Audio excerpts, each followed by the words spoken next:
Hello and welcome to Focus on Liberia. And thank you for joining in. You are watching Roundtable Africa. I am Sekou Keller, your host. And I'm here with my co-host, Edward Amara. And today we are bringing you latest news from around Africa, news that made headlines from around Africa. Edward, welcome.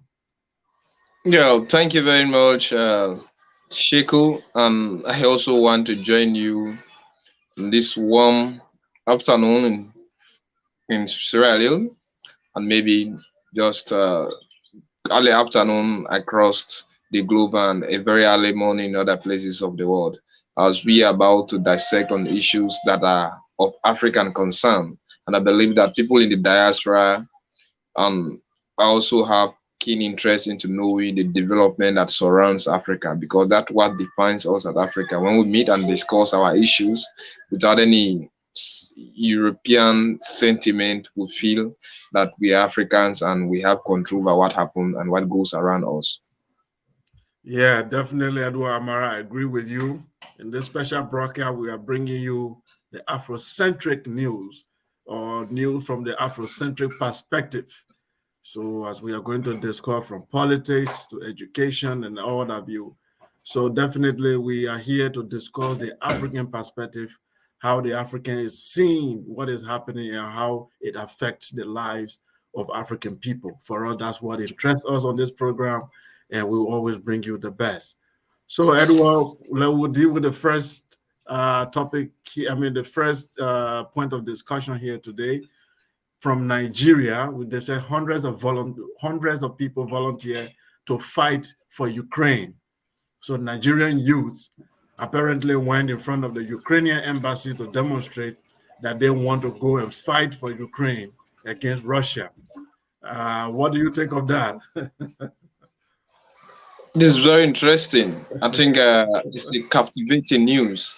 Maybe this is what the Western world are what driving themselves away. Then Africans are volunteering themselves, watching at the different perspective that surround involving one's country or oneself into the Ukrainian conflict, and Right. watching at a group of what warlords, maybe an invader, maybe a very powerful dictator, totalitarian, who wants to to take over Ukraine, and how this individual has threatened on numerous occasions even Western powers, powers that are well placed, those who have sophisticated weapons, maybe equal or more than Russia itself, are a bit hesitant or they're apprehensive about having direct confrontation with Russia, especially on the soil of Ukraine. Then you see Africa far away like Nigeria volunteering themselves to join. I think it's a super flavor news.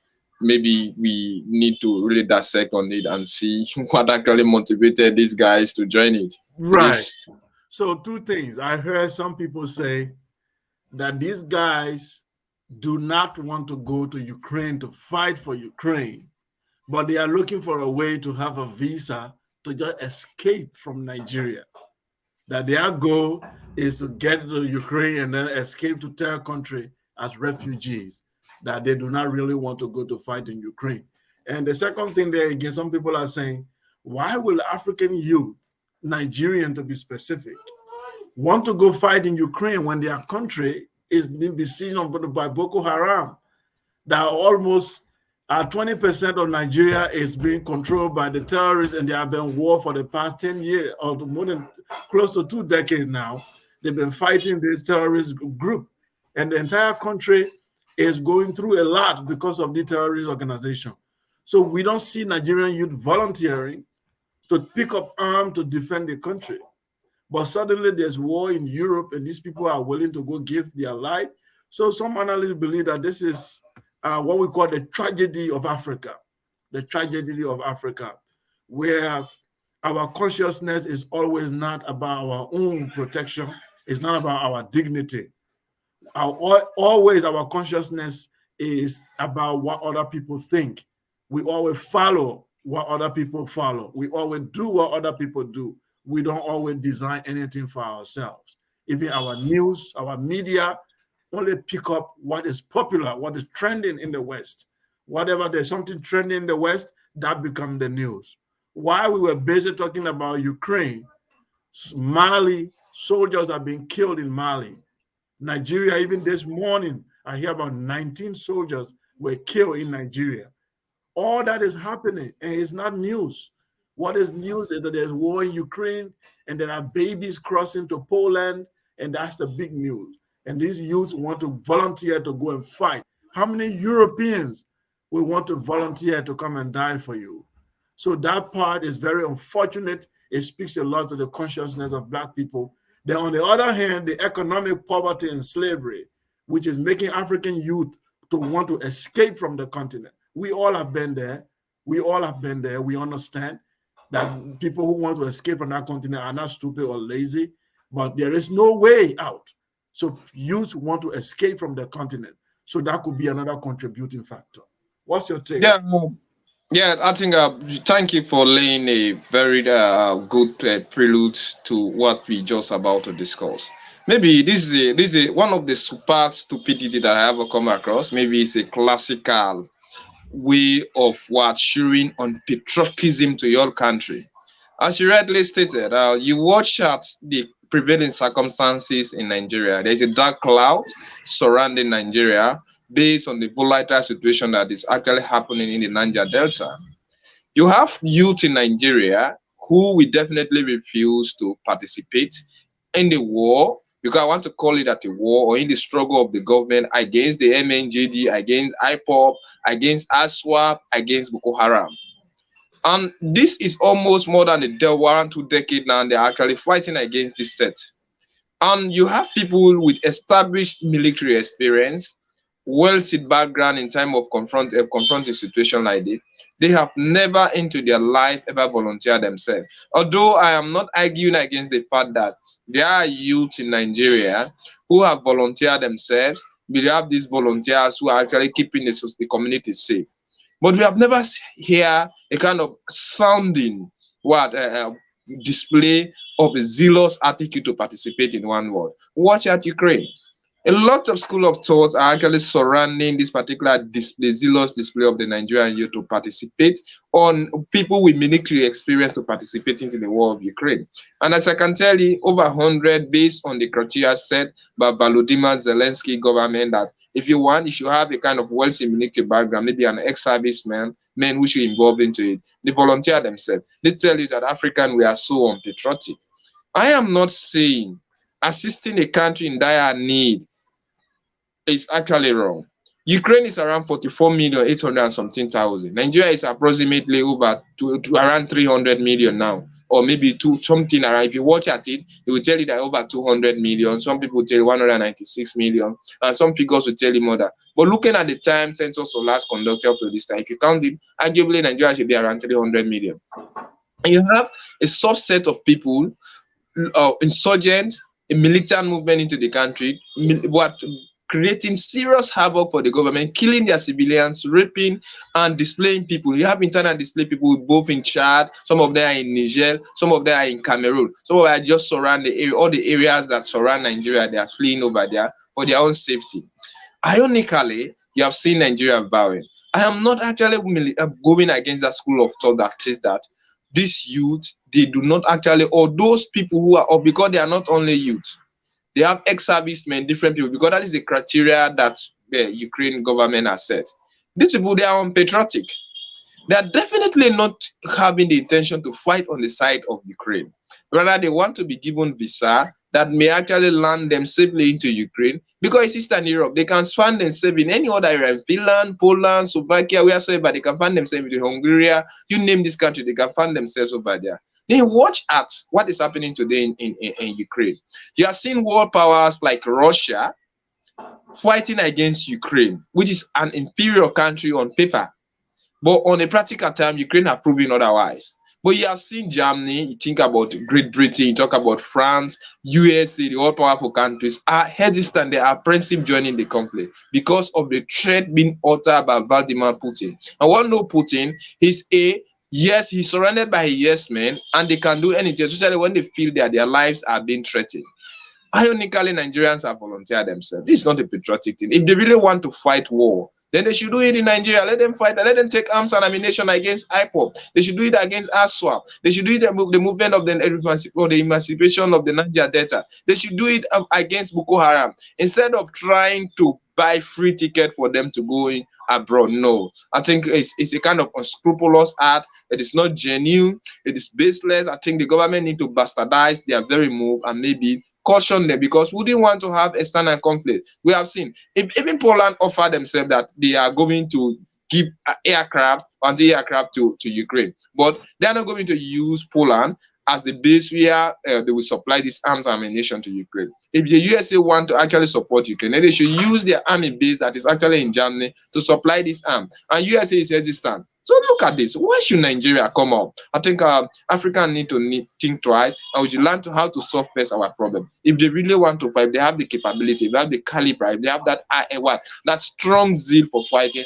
then let them take arms and ammunition against those that are disturbing the internal peace of Africa, instead of going into Eastern Europe, where it is millions of miles away from us, and we are having a spilling effect of the war because of fear and other prices going up. But we have direct confrontation into Africa. Let them do so there.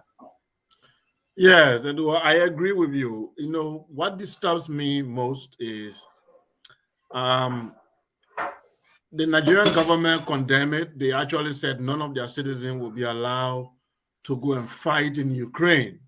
We appreciate that, but I hope they are taking note. This is how young people are being recruited into Islamic terrorism in the Sahel. This is how they are being recruited to fight for Islamic terrorists in northern Nigeria. Why? Because poverty, economic poverty, when there are no jobs, when youth have nothing to do, all they do is to go and pray in religious houses. Then they become vulnerable to all these kinds of things. Because if I don't have money, I don't have a job, I can't afford to take care of my family, and someone come to me and say, we will recruit you into a terrorist organization and we'll pay you $2,000 per month, I will be on the next flight. Okay? Majority of the youth will be on the next flight, especially when they play on their religious sentiment, coupled with money. So that's why you have terrorist organization growing in Nigeria. You have terrorist organization growing up in Mali. There are no jobs, brother. You see, and when young people are passing around, there is no job, they become vulnerable to terrorist recruitment. That's why you see young people go into the embassy of Ukraine. They want to go and fight. They have no connection to Ukraine. They have no sentiment connected to Ukraine. They have no affiliation to Ukraine. Nothing. Some of them, even for the first time they hear Ukraine, it was during this war. But why do you think they just want to go fight and die? It's because there is some benefit, at least to escape from Nigeria. So I want to make it very clear to everybody, like Africa, most part of it, especially sub-Sahara, is like a prison for young people. A prison. Everybody wants to escape. If you open the border today and say there is free visa for Africans to go to any country, the continent will be empty in the next 24 hours. Because life is hard.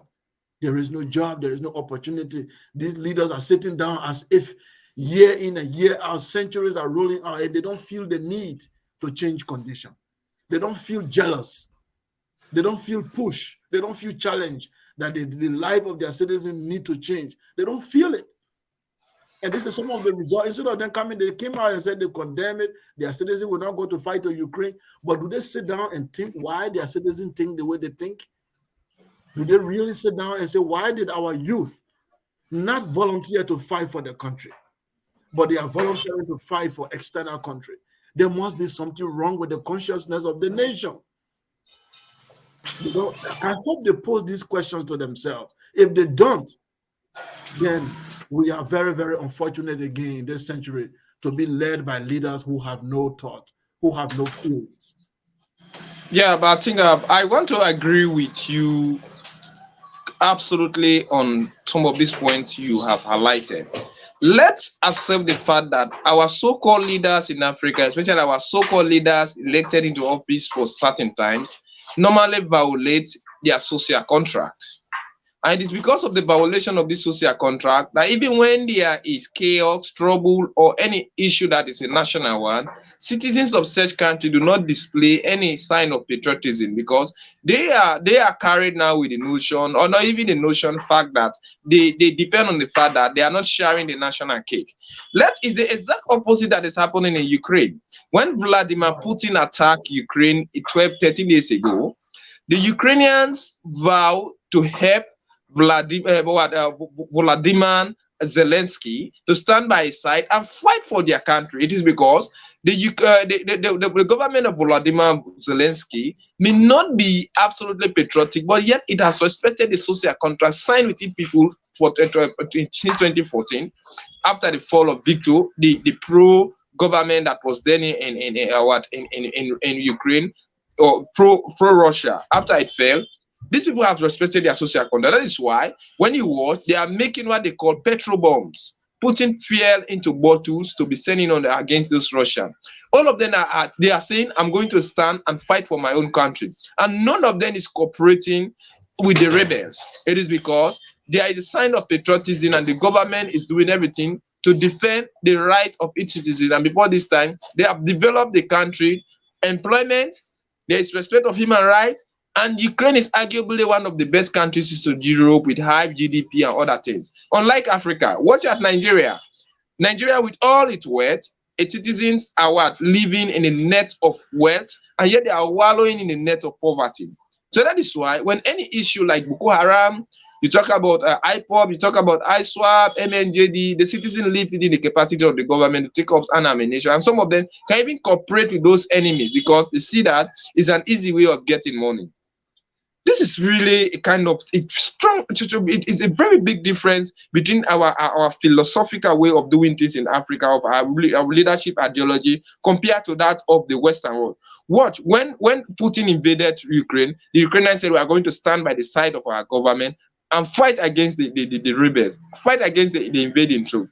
Look at what is happening today in Ethiopia. People are withdrawing from those zones, even helping other rebels. You watch at Somalia, even watch at Nigeria. People are cooperating with the agents, with the devils. People are cooperating with Boko Haram. People are cooperating with ISWAP. People are cooperating with IPOB. People are cooperating with MAJD to inflict punishment on the government because they know that their government is not serving into their own interest. Maybe our African leaders need to. Why do you think Nigerians are not holistically supporting the war against Boko Haram, only crying foul? And most of them are definitely joining Boko Haram to even keep on making the same destruction that Boko Haram is doing. It is because there is poverty and there is illiteracy. Also, there is ignorance and there is a total violation of people's rights. And the three greatest enemies of mankind are poverty, illiteracy, and ignorance. All of those things are existing into Nigeria. So you may not have that absolute patriotism in display on the side of the citizens.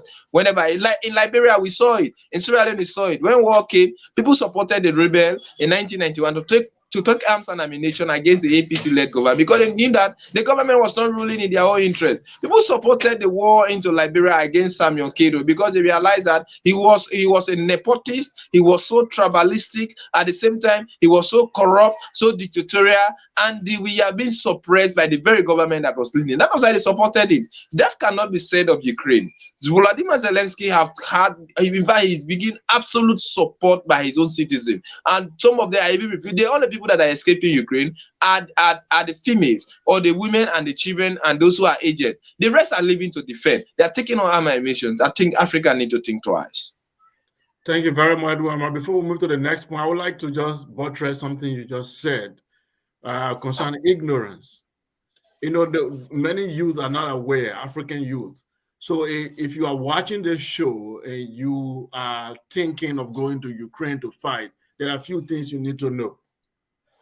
The war that is being fought in Ukraine has a name. I know they call it Russia invasion. That's what the media is saying. But there is another name for it because Russians named the war. They said denazification and demilitarization. So that denazification, you need to understand what Nazi or Nazism is. There is a white supremacy movement in Ukraine. The white supremacy movement in Ukraine was growing very fast. Even as we speak, There are foreign American white supremacists and European white supremacists. They all moved to Ukraine right now to help fight for that government. There was a movement there to protect the white supremacy. White supremacy, you need to read about it, is a movement to protect the pure white blood and the power and the economic and military and influence of white people around the world, to maintain that white people are racially superior. That's the ideology of white supremacy. And they are against some white people that they don't consider to be real white, like Eastern European, like Russians. They don't consider them to be real white. So these white supremacy ideologies, there are many over there, and they are the ones discriminating against Africans. So if you go there to fight for Ukraine in the midst of white supremacists, guess what? They will use you as guinea pigs. When they want to test bullets, they will test it on you. They will give you the worst of arms as a black man, and they will push you to the worst part so that you will go there and die. And even your soul will not forgive you for going to die for nothing. You will never be welcome among white supremacists. You will receive the worst treatment in the history that you have never experienced in your life before. You will be treated worse than an animal when you find yourself in the midst of white supremacists. Doesn't matter your level of education, doesn't matter how smart you are. If you find yourself in the midst of white supremacists, you will regret it. So for those of you who want to go die for Ukraine, remember that you are going to fight in the midst of white supremacists, and they will make life very, very difficult for you. And they will make sure that you don't survive. That's the way it is. If those of you that know about the history of France, when white supremacists control France, the tirailleurs, there is a French, black French people that went to fight for France. When France was occupied by Germany, black people left Africa to go and defend France. Some of them came from Mali and Senegal. They call them les tirailleurs. The tirailleurs, what happened to them after the war, after they defeated German and France regained its independence? The French people put them in one house and opened fire on them and killed all of them because they were demanding for their right. Because the French government promised them that after the war, if France win the war, they will give them some reward. When they demanded for those rights, they put all of them in one place and shot them and killed them, the tirailleurs. Till today, France has not apologized for the death of those black soldiers that helped to liberate France from Germany. Remember your history, then you will be able to have a better future. If you don't know your history, then you keep repeating the mistakes. If you die in Ukraine, you die the death of a coward, because the continent of Africa needs your energy to fight and defend our people against terrorists. So we'll move to the next point. The next thing we discuss here is Abba Kyari, back in Nigeria again. So the super cop Abba Kyari pleads not guilty on drug charges. We discussed this guy last week or so, or 2 weeks ago. So Abba Kyari is a assistant police chief in Nigeria, and then he was regarded as one of the best police officer. As you can see, his name there, Super Cop. He was very good at tracking down criminals. He was very good at arresting drug dealers, and he was considered to be one of the best, finest officers Nigeria has ever raised. But guess what? He was found to be a drug dealer, and he has been arraigned and taken to court. Now he plead not guilty. Edward, what's the latest on this guy? Paul, as you rightly said, the man considered to be the hero, the man who most Nigerians, especially the top class, respected him much, have not been arraigned before a court on accusation of being a participant of the very crime that he was hired to fight against.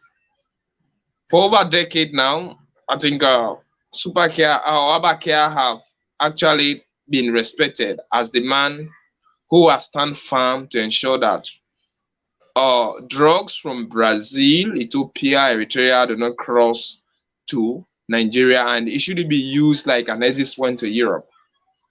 Unfortunately, allegations have been leveled against his person, and is arraigned before a court, and his court issue is also due penalty in March the 14 years. Let's observe the situation like this. We all know to catch a criminal, you must also be one. In fact, if you are not a criminal, you will never understand the movement of a criminal. By virtue of fact, police are also trained in criminology, but it's a positive one. But when you turn it against the very people that you have been asked to police in their interest, you turn it to lord it over their head, it's no longer policing, it becomes a criminal act. And that is exactly what Abba Kyari have been arrested for. And if you watch at this man proceeds, maybe they have investigated him and established that his wealth, that is why, or what they are talking about, unexplained wealth. If your wealth exceeds your earning, it becomes a concern for EFCC. And it is just like the Anti-Corruption Commission into Sierra Leone or the Anti-Corruption into Liberia. When your wealth exceeds your earning, it becomes an unexplained wealth. And this man, with the connection that he has in Nigeria, the power that he has, he is seen as somebody who foresees the future. And on numerous occasions, he have actually laid hand on those involved into the very act of trafficking drugs across Africa. But when you watch at it, based on what I have read from different websites, you will understand that this guy is also a super criminal being involved into the very act that he has been hired to fight against. And there are strong allegations leveled against a person. And what I have realized is like most of those whom he has arrested are those warlords who might have fallen out with him. And he will use youth, he will use that as a pretext to show you as an exhibition that he's doing his job.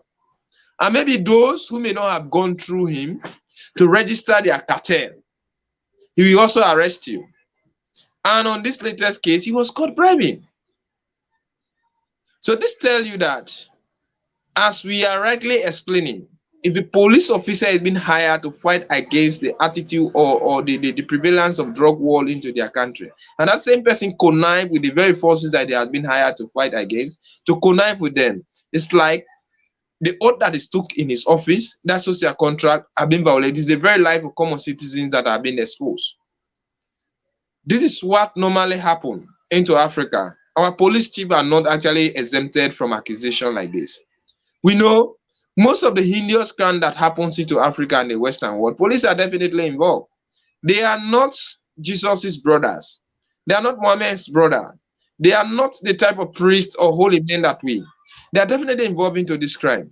But this man level of involvement should also lead Nigeria to think twice. And they should also realize that apart from the super cop being involved in the drug activities, even the very cause that Nigeria have not been able to successfully combat Boko Haram. Because on numerous occasions, allegations have been labeled against military commanders who are definitely involved into this thing. And if any commandant or a commander into that particular military that may tend to fight against this Boko Haram, definitely you'll be killed the next day because your very colleagues will leak your secret. Why do you think Army General and Captain are being killed in Lagos and Abuja? It is because those who have foreseen it that their colleagues are definitely involved into these things. When they take up that decision against them, they will set it up with the armed rebellion, and we will definitely fall prey because when you let down their secret art, a lot of heads are going to rule. I think Africa should understand the background of our police. Thorough investigation should be mounted. You can see who monitor the monitor. If there is nobody monitoring the monitor, and those who is not responsible, because if nobody is monitoring the monitor, that monitor may tend to think that he's absolutely power, and absolute power corrupts system absolutely. Maybe the super cop was given absolute power to charge, discharge, come up with it. Nobody, they are just saying that hailing him. So this is the mistake that our African leaders are making. Even those very people that we are trusting with the authority, because power or authority is given to the office, not the individual. So that particular authority be given to the office need to be investigated to understand that there is no abuse of power. Or this guy has abusive power, if actually is guilty. And there is no element, a rumor without element of anywhere that you see smoke, there must be fire. Wherever you see fire, there must be smoke. Something is definitely connected. This guy may not be known as a super cop without knowing those who are actually involved, because you must have people who are giving you the tip off. I think the issue behind this man, if it is thoroughly investigated, a lot of heads are going to rule.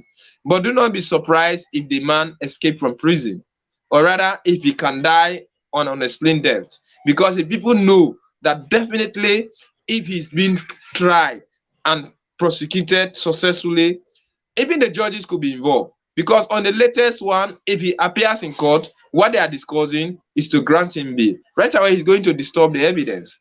He's going to disturb the witness, the pieces of evidence that we have to tender against. He's going to, because he's a very influential man. He cannot be a super cop arresting drug lords, being exposed to such opportunity. He's playing with cocaine. They can even arrest a lot of cocaine. They may not present all. He can sell some and the remaining to his own possession. So let's accept the fact that this guy is well placed, well sophisticated in time of connection. He has all sorts of things around him that may can easily influence the issue. And if any judge is granting him the bill, there must be something.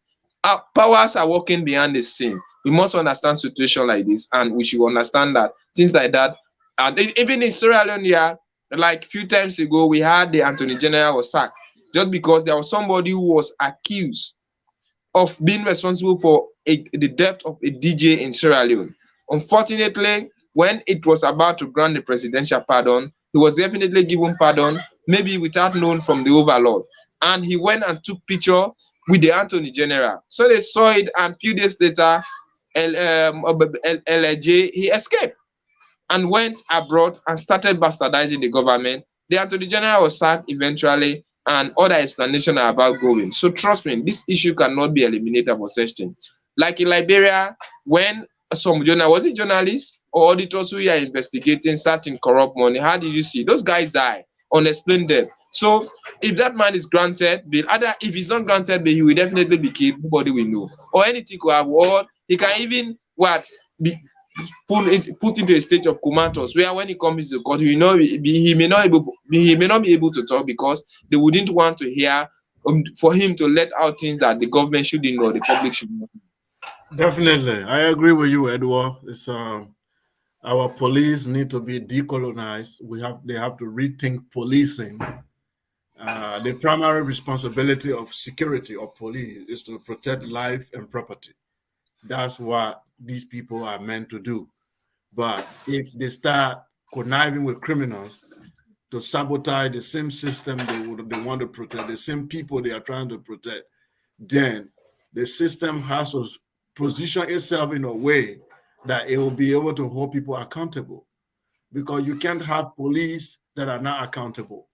You can have police that are, in fact, one of the things you have in West Africa, our police are indisciplined. Our police are disrespectful. Okay.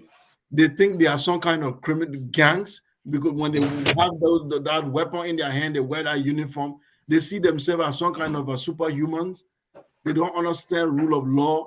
So this super cop was having opportunity to arrest people, violate the law, go into people's homes without warrant. He was doing all sorts of things, and he had the government supported him. So impunity gave birth to impunity. Okay, impunity gave birth to impunity. So from one angle to the other, eventually he started to play with criminals. He started trading drugs. If he arrests criminal with drugs, he doesn't give the drugs to the government. He sells the drugs and share the money among his gang. So those who were calling police, we are actually gangsters going around. So that's where policing in this country, for example, the way they arrange their police in Canada here, you don't just get angry with someone, then you pick up phone and call police director because he's your friend. Police director, I want you to come over right now and arrest Mr. XYZ. It doesn't work like that. You see, there are channels that need to be followed. There is a system should be arranged in a way that it prevents police from violating the law, and it prevents citizens who are in position of power from exploiting the police. So that you can call directly 911, call the emergency. Emergency will now relay, they take information, and whoever they send there to go and then do a follow-up, that person will bring a report. It goes directly into the system. So everything, there's transparency. But in Africa or in most countries, you have a little problem here, you just pick up your phone, you call your friend who is a police. Then he just dispatched with a group of police, they will just come and arrest. This is what is going on. Is that the police are being used as private thugs for people who are influential. They use them as thugs, political thugs. They use them as bandits for people in power. They are not really police. I'm sorry, they are not police. Okay, that's why Abba Kyari saw that he was being used as a political talks for all these guys in power. So he was able to silence them. He was able to play over the law, and he was able to deal with drug laws because nobody could touch him, because he was protecting the interests of certain ministers and billionaires in the country. So there is no transparency. If Abba Kyari was working in a system that is transparent, they would have found him out a long time ago. In fact, the only reason why he is being exposed is because he was found in some kind of criminal activity with a guy who was arrested in America, a fraudster. So that threw lights on him. The American FBI were able to show that this police guy you guys are calling super cop is in fact a criminal. That's when Nigerian began to put eye on him. Other than that, he was going scot-free. He was doing this for years. He has been in the police force for years, for decades, and nobody knew that he was doing this until when Americans began to talk. That's to tell you that if you go through our police right now, you will be surprised that the criminals we are looking for on the street, they are in the police. You will be surprised that the armed robbers we are looking for, they are actually the police. You see, the bandit in the society that we are looking for, they are the police, the very police. The police has not been decolonized. The police have not been changed to understand modernity, to understand how to relate with citizens. They think that citizens are their enemies. They think that they have to exploit the system. So I'm sorry, we don't have police. We have bandits in uniform. And that's why things need to be changed. They need to train these guys. There should be transparency. Police should not have access to politicians like that. Politicians should not be able to use police against ordinary citizens. There should be a system. There is a number for everybody to call, and everything is transparent. It's not an individual police having his own thing on the side with no transparency. Going to people's homes, arresting them, no warrants. You talk to a policeman on the street, he slaps you because he doesn't like you. What is that? You see, this is the situation we have. And that's why Abba Kyari saw that the system is rotten. So he used that system to enrich himself. You mentioned something very important. When your wealth is more than your income, then there is something wrong. You see, this guy, they join police and they become millionaire overnight. The police chief. What is your salary? That you are building mansions all over.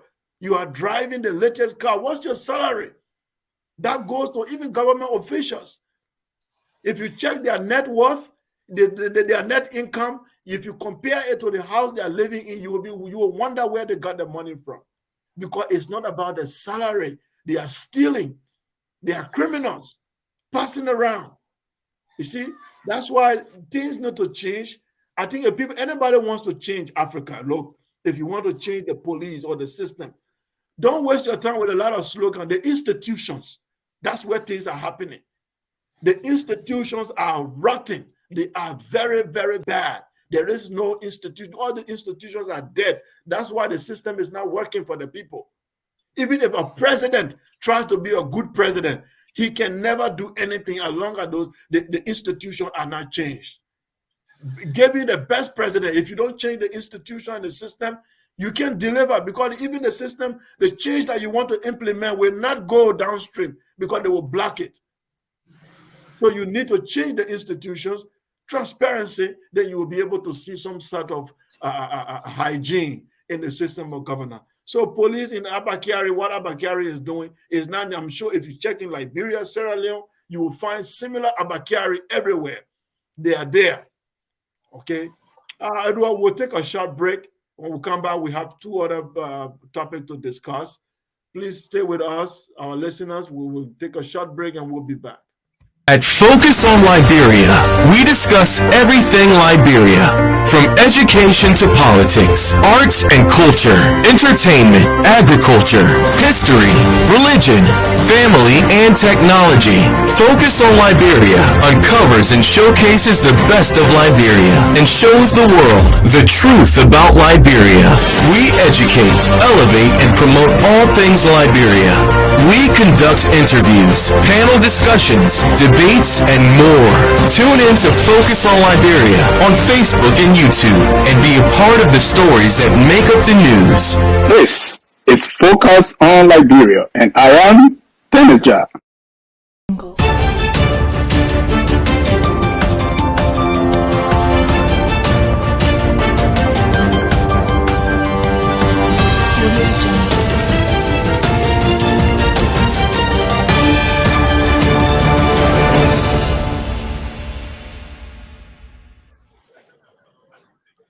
Thank you for joining us on Focus on Liberia. This is a special program, Roundtable Africa. I am Abba Kyari, your host, and here we are discussing latest news from around the continent of Africa. We are discussing news that made headlines from all over the continent, east, west, south, and north. And today, as usual, with Edward Amara, and we are going in. The next topic here that we are about to discuss is Algeria.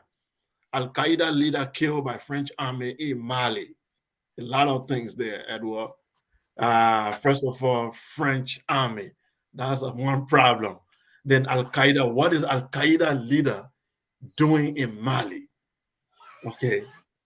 A lot of things. You know, sometimes Africa, the news just flash, then you don't even know where to begin. Okay. Al-Qaeda leader in Mali killed by French. Okay. You don't understand what's going on here. One, the French are accused of being collaborator with terrorists by the Malian government. And they were even asked to leave the French and Malian territory. Malians have documents to prove that the French army was conniving or colluding with the terrorists. That apparently what they were doing is that they were acting like fire brigade coming to put out the fire, but in reality, they were putting the fire from under because they were benefiting from the chaos. Allegedly, they were benefiting from the chaos. As Malian government fighting the rebels, then in between, they can do their little 1-2-1-2, as we say in Liberia. So that's what they wanted to do. So the Malian government found them out and said, leave our country. We found you as a saboteur. You are sabotaging the security of our country. Leave. Then suddenly, this same French government said they killed Al-Qaeda leader in the same Mali. Now, whether that's true or not, what Amara will tell us. But here, what I'm looking at, Al-Qaeda leader in Mali, as African people reading the news, are they listening? Are West African listening? Because the thing is about Mali, you see, there's what I always write on my posts. I call it collective consciousness. And I also call it national consciousness sometimes. Collective consciousness is when a group of people are together, they have the same political aspiration, political ideology, philosophy, the same cultural view, perspective, and value. So as a result, they have common interests and they protect each other no matter what. That's called collective consciousness. Africa do not have collective consciousness. Recently, when Ukraine was attacked, watch every news cable in Europe, whether it's in Portuguese or it's in French, everybody was crying for Ukraine. Europeans, some of them were even making racist remarks. They are killing white children. Blue eyes and blonde-haired children are being killed. Oh my God. You see Europeans crying. What were they crying for? Blue eyes and blonde hair and white kids are killed. That's what they were crying for. Everywhere they were donating money. Ukraine made billions of dollars from around Europe. They were all coming together supporting because they know that if something happened to Ukraine, it has happened to all of Europe and Europeans. Why do we sit and watch terrorist group taking over Mali? Al-Qaeda leaders are all landing in Mali. An African think that it's a Mali problem. You lie down in Liberia, in Guinea, in Sierra Leone, and Cote d'Ivoire, and you think it's a Mali problem? Guess what? It's your African problem.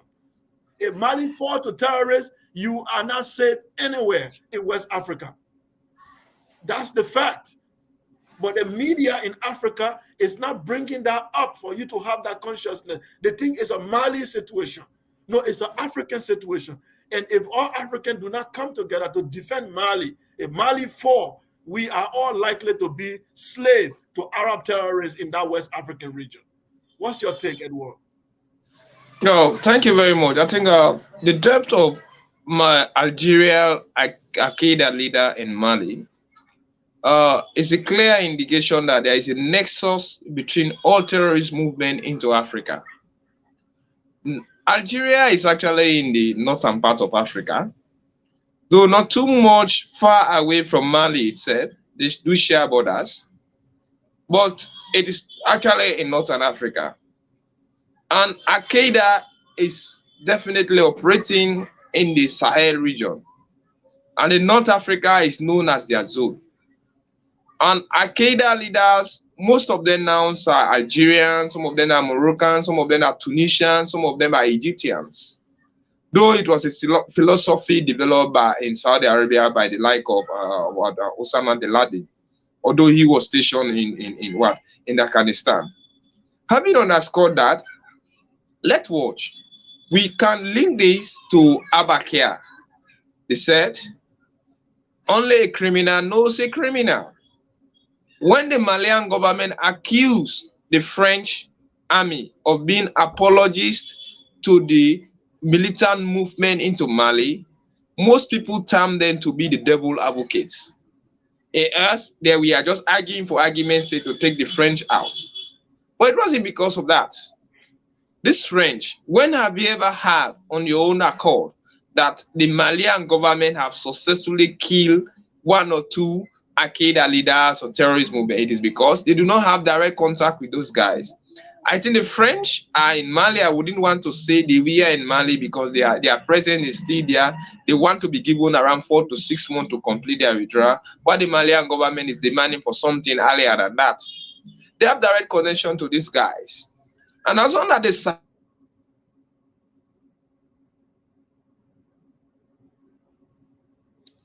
a little bit of a glitch there, Edward.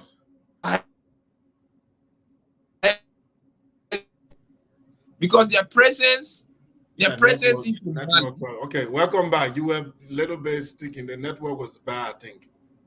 Yeah, because their presence into Mali, we still give the French that ideological belief that they should be there. Africa is rightly saying we are not treating the revolution, the armed revolution taking place into the Sahel as African issue. Few media into Africa are concentrating on it. When you compare what is happening today in Ukraine, almost every network that you open, if you open the BBC, they have given it ample time to broadcast things about Ukraine. France 24, Algeria, CGT, and even the one that is based into, you talk about CNN, you talk, Sky News, all of this Western media are definitely concentrating. And they have reporters being sent into those regions just to expose what is happening. Because when we have journalists, when we have investigative journalists, they have securities and they make the situation very vulnerable. What is Africa doing to that light? We have left it to be in the Malian situation. When it started into Nigeria, we thought it's the Nigerian situation.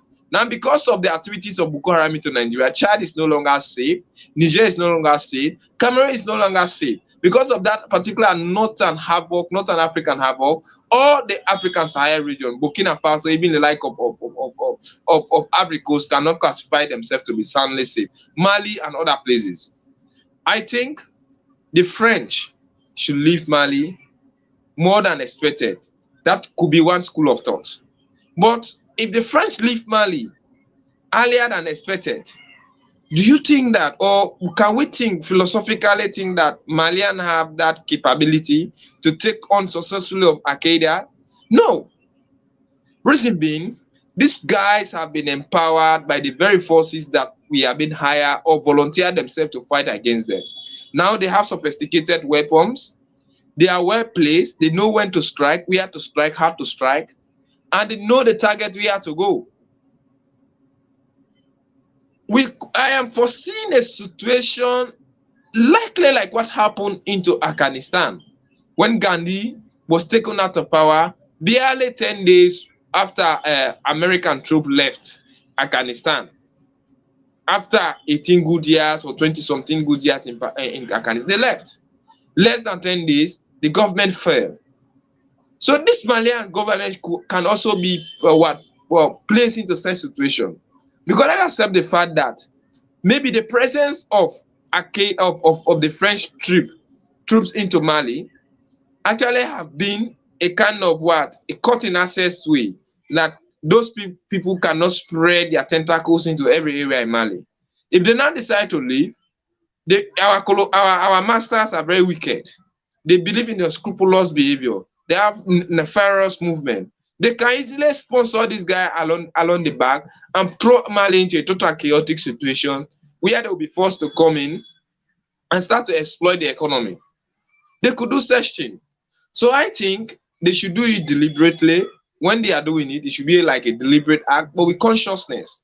And they should understand how and when, where, and how they should go about doing the French leaving totally into Mali. Because the government could definitely be be prone into a vulnerability.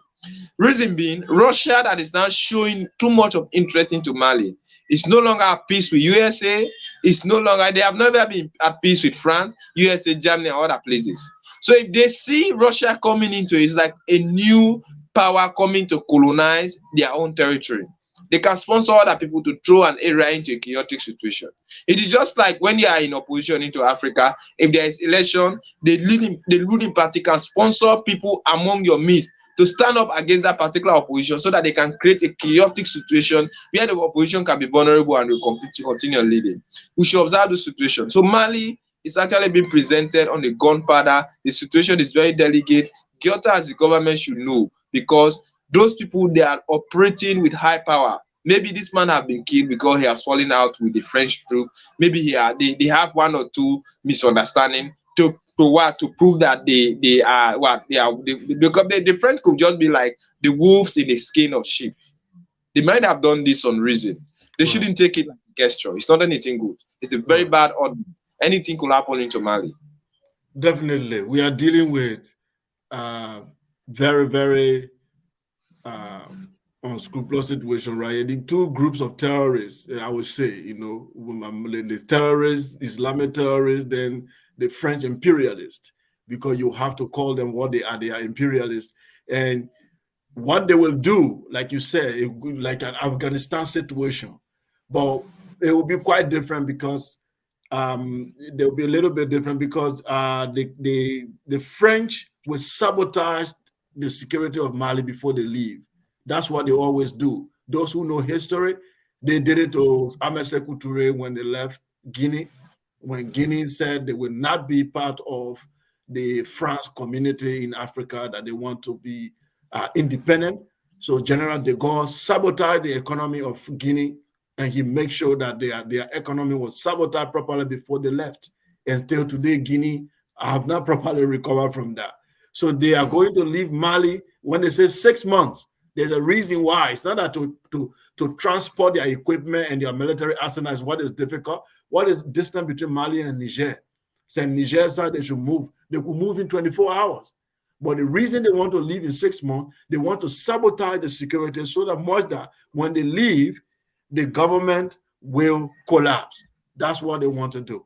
So I believe the Malians should be very careful. Pan-Africanists around Africa should try to rally around Mali. If Mali call, just the way the white supremacists are gathering to protect Ukraine, Pan-Africanists should come out from behind the screen and start writing Facebook comments and join to go protect Mali. If the Malian government are willing to take that route and say Pan-Africanists from all over the continent protect our motherland, then Pan-Africanists should show up and go protect that land. And when that happens, the reward should be a Pan-African government. So if that could happen, I think African youth who are around the world who are conscious will definitely come over and rescue Mali. We have a philosophy and an ideology in Africa to protect, and that's Pan-Africanism. Only that philosophy and ideology will save us from all kinds of separation and differences that we have. Only the Pan-Africanism philosophy will bring us together. So if Mali takes that philosophy and call on African youth, then I'm very sure there will be response from East, West, and South to come and rescue the country. But France will definitely sabotage the security before they leave. That goes to our next point, Edward, and the last point actually before we read the comment. Burkina Faso interim government vow to alleviate the suffering of the people. Talk on that. This is very, very important.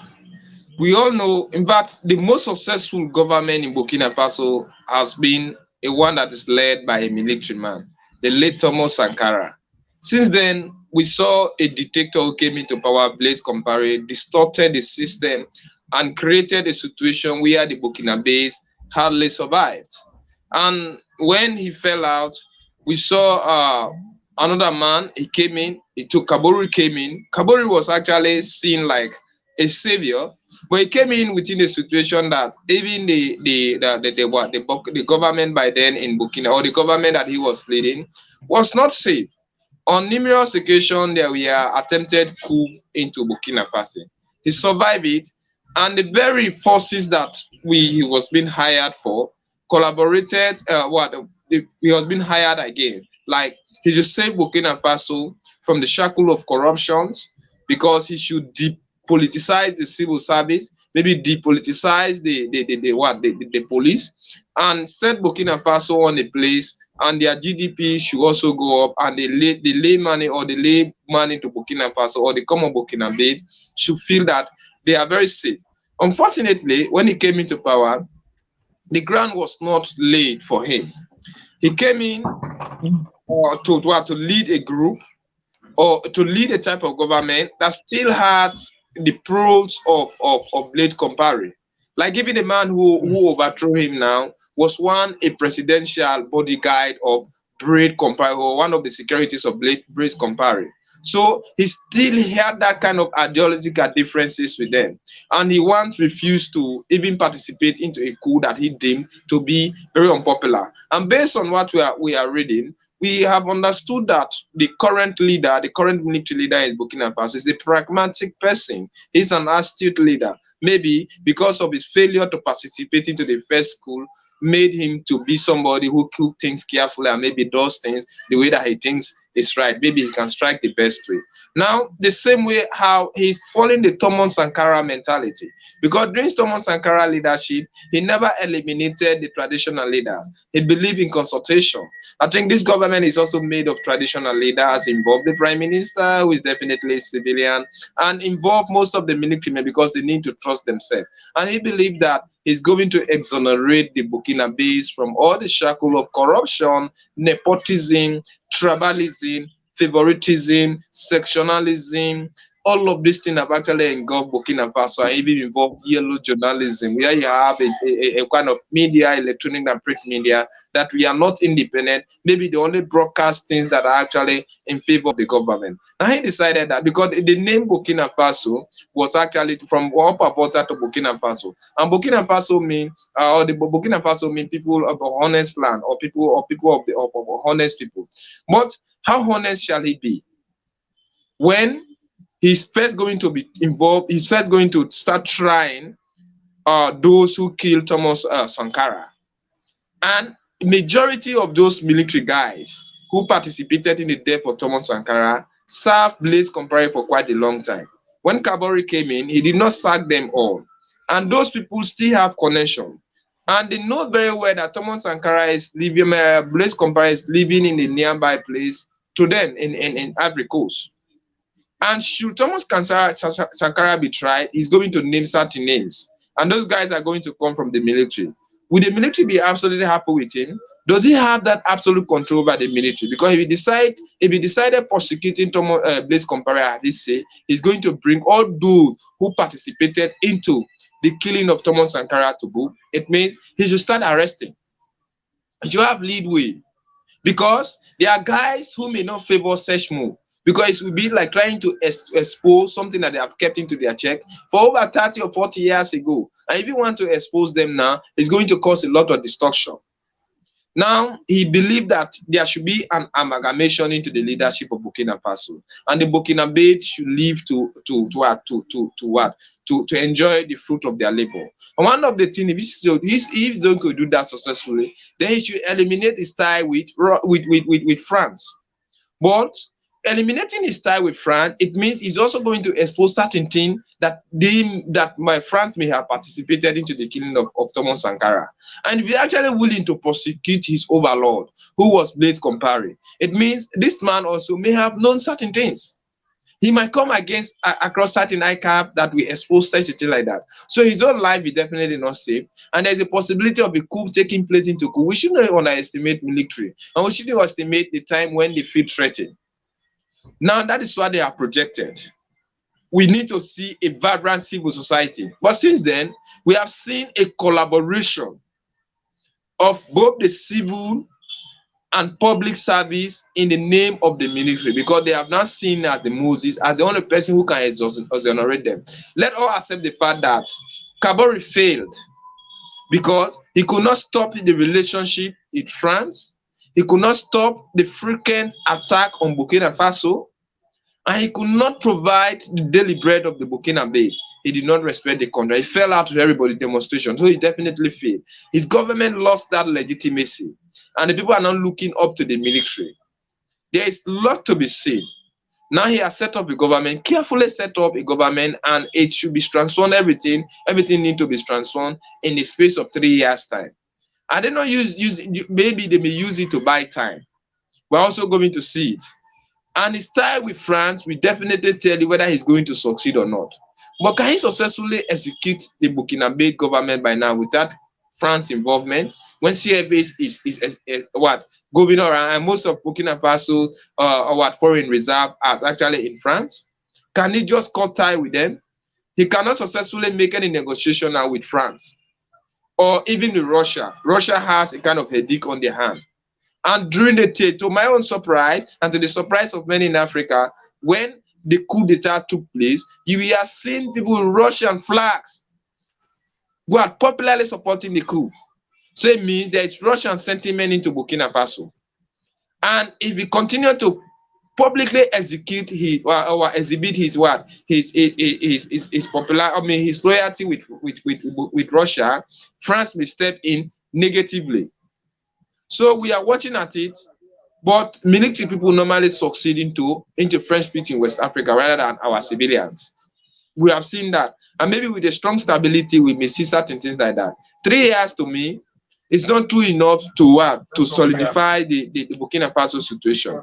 However, 3 years can set the very foundation that they may build it from. And depend how the civilians are going to operate, whether they are going to be given that full constitutional power to transform.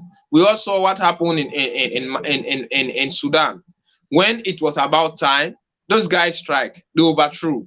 And now Bashir is now in their hand, he's their overlord. Things like that could happen. We shouldn't underestimate the military. So I think the Sahel region is just in a total turmoil situation that we are finding very difficult. Both Liberia, Sierra Leone, Guinea, and other places are definitely not safe with happenings like that.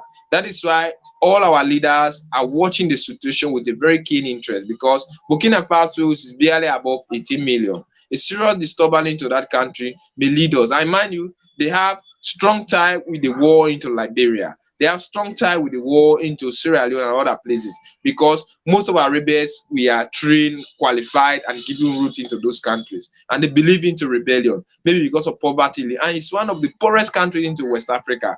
And war into a situation like that is very easy because the market is already around. There is illiteracy, there is poverty, there is ignorance, there is total lack of development into the country. There is no infrastructure, but there is a homogeneous society, but there is no strong foundation that can lead the citizen to think otherwise. That is why sometimes they take upon themselves to solve their own issues. So over 18 million people, that country should be watched with a keen eye, because any attempt for another trouble to escalate over there, it may have a dire consequence on Africa, especially we that are living in the Western Hemisphere of Africa.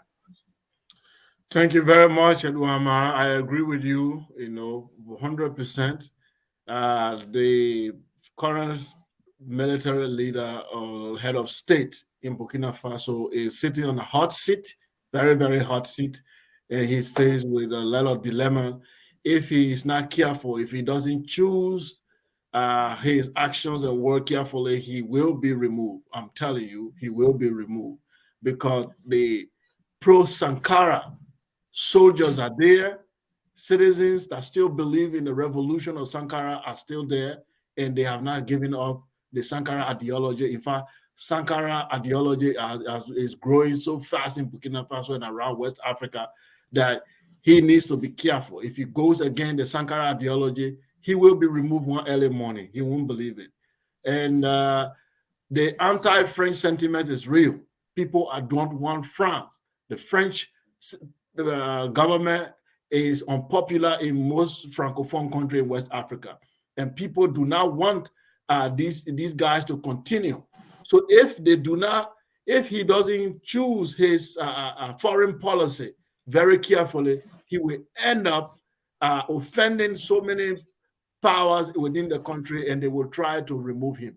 If he also go against France directly without diplomacy, without doing it in a very smart way, strategically, then also France may try to sabotage his government. So this is the dilemma that he's faced with. And we hope that he will surround himself with smart people. He will surround himself with people who understand international politics, people who understand the current Pan-African wind that is blowing across the continent, people who understand all these things. He will surround himself with those type of people, and they will lead him to the right path. And most importantly, Edouard Mara, as you pointed out, poverty.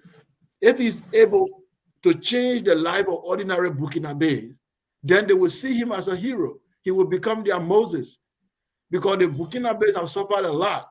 That country has suffered a lot of droughts, poverty, a lot of things going on. So if he's able to change the economic situation and the security, he addressed those two things, okay, provide some jobs and then be able to contain the Islamic insurgency. If he can do those two things within this 3 years, he will become the hero. They will even want to re-elect. They will want him to run for office so that they can elect him. But if he play with the security and play with the economy, and then he tried to make himself a French puppet, he might not stay there for 1 year, and they will remove him. So that takes us down to the comment section. Let's read the comment of our viewers. They've been participating, and then we will make one or two comments, and then that's it. The first comment here is from Frances Wilson. She said, enslaved minds, it is pathetic. I think she was referring to one of the things we're discussing. I have to post the comment. Is it showing on the screen? Yes. Kim and Gwen are back. Okay. I don't know. I think it's not showing on my screen. Apparently something is wrong. So I'll just keep reading them. Yeah. So, yeah, I think we will skip the comments because there's something wrong. The screen is not, I think my network should be the issue here, or my computer. So we will skip the comment. Edouard Mara, what's your final comment? Today we discussed a lot. We've discussed politics. We've discussed geopolitics. We've discussed security, international issue. We discussed Ukraine war. What's your final comment today? Well, my final comment is like one, I think the current situation into Nigeria by people offering themselves to go and fight for Afghanistan is a clear indication that our leaders are not living up to expectation. That is why when national issue comes up, our citizens will never show themselves or offer themselves to what? Because one of the definition of a good citizen is somebody who should be willing to lay his life in defense of his or her own country. But if we are seeing our citizens are not willing to lay their life in defense of such country, you may term them as not being good citizens. I agreed. But granted that our own leaders are also living up to expectation. I think it is high time our leaders live up to expectation. Then secondly, we need to watch out the police issue. I think we need to depoliticize the police, maybe even monitor the police. There should be an independent branch that should be hiring our police and to monitor their system of operating, because like the man the police, the super cop into Nigeria was given absolute power without being monitored. At the end of the day, he was indulged into corruption and involved into things that he shouldn't have done.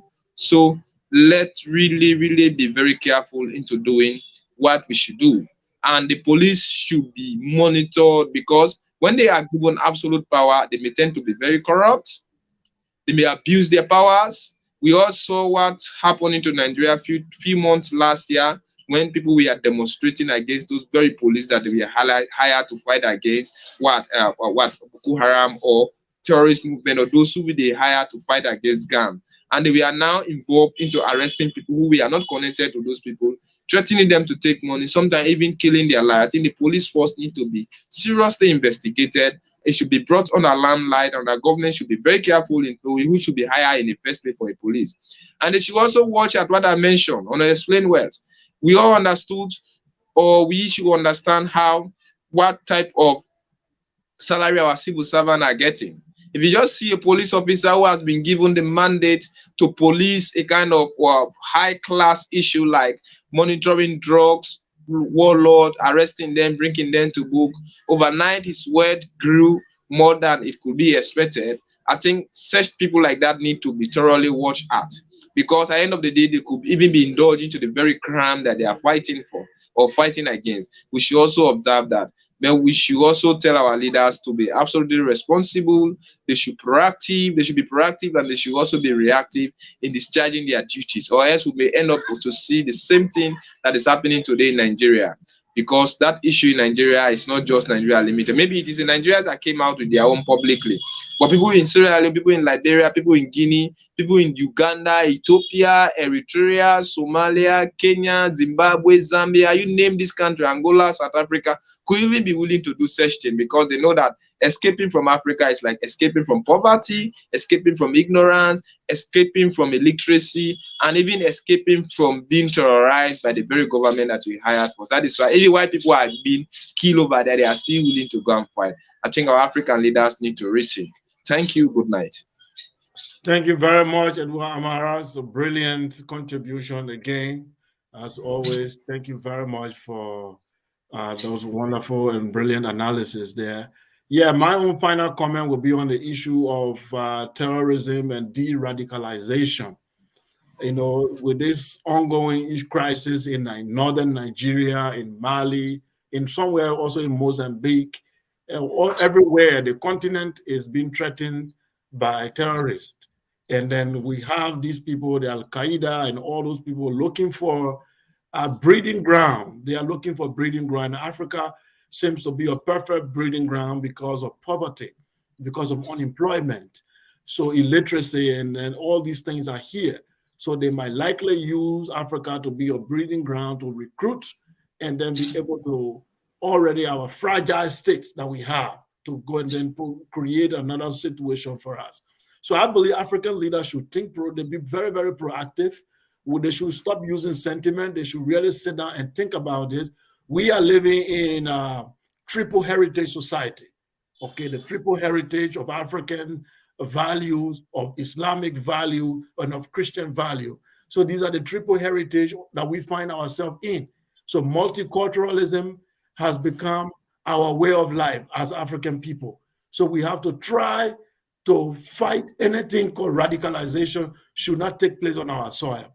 We should look for active program to de-radicalize and then prevent anything of radical ideology from taking root in any of our society. We should push Pan-African philosophy in our schools. We should push it all over in our political parties. We should detribalize politics and push Pan-Africanism so that the mind of the people and the young people coming up should be focused on nationalism and not on Islamic insurgency. Because if we don't de-radicalize these people, if we don't provide a way to prevent them from becoming radicalized, then we are in trouble. And there's something you cannot fight terrorism with bullets and guns only. America has done it for decades and they have not won. So it's better to prevent. The preventive measure is better than trying to cure it. We do not even have the weapons to be able to defend our continent right now against any eventual terrorist attack, serious one at that. So it's better for us to start the educational programs, seminars, and things that will help prevent. Also, young people on the street unemployed. The government should look into these things so that we prevent this thing from happening. If radical Islamic group take charge in some part of Africa, if they are allowed to grow, we will be in serious trouble. Our triple heritage society and the multiculturalism that we're fighting for to bring people together it will be sabotaged, and we will find ourselves in a situation where there will be secessionists all over the continent. Like you have in Nigeria, in Cameroon, people are trying to secede from the country because they feel that they are no longer protected. And that will lead to anarchy and the recolonization of Africa. So I think African leaders should think very well. This radicalism is very serious. They should think about it. It's not something to create hate against people. It's for us to find a way to prevent it from happening. So through education. So that would be the best way forward. So with that, we say thank you for joining Focus on Liberia and Roundtable Africa. We always bring you the best from around the continent. And we are very, very pleased to always bring you this program, because for us, Africa is first, and we bring you the Afrocentric perspective of every news that make headlines around the continent. So thank you once again. We will see you next week, same time, and we will bring you the best.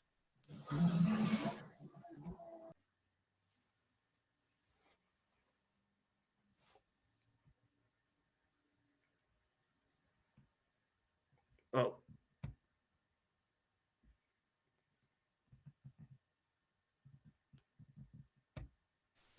We are Liberia.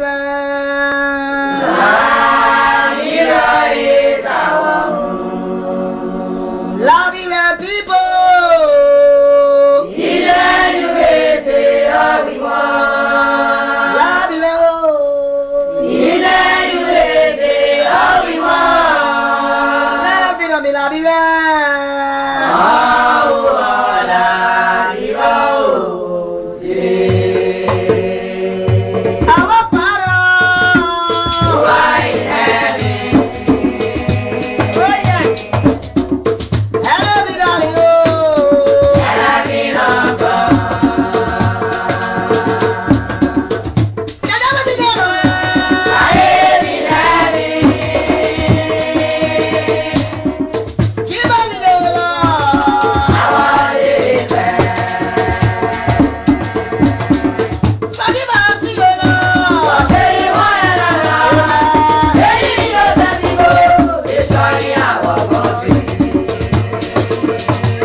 Our